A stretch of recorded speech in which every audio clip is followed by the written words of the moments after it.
বিসমিল্লাহির রাহমানির রাহিম।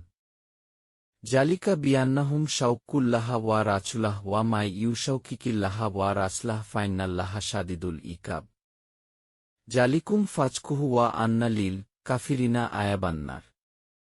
ইয়া আইয়ুহাল্লাযিনা আমানু ইয়া লাকিতুমুল্লাযিনা কাফারু জাহফান ফালা তুওয়াল্লুহুমুল আদবার। যেহেতু তারা অবাধ্য হয়েছে আল্লাহ এবং তার রসূলের, সেজন্য এই নির্দেশ।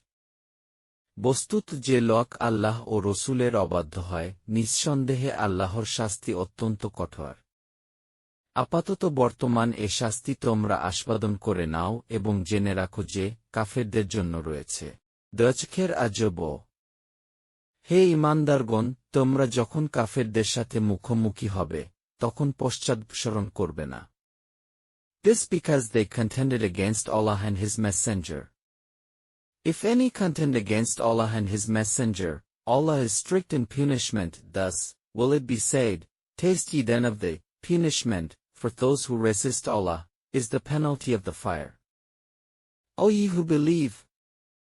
When ye meet the unbelievers in hostile array, never turn your backs to them. Bismillahir Rahmanir Rahim. জালিকা বিয়ান্নাহুম শাউকুল্লাহা ওয়া রাসূলাহ ওয়া মা ইউশাউকিকিল্লাহা ওয়া রাসলাহ ফাইন্নাল্লাহা শাদীদ।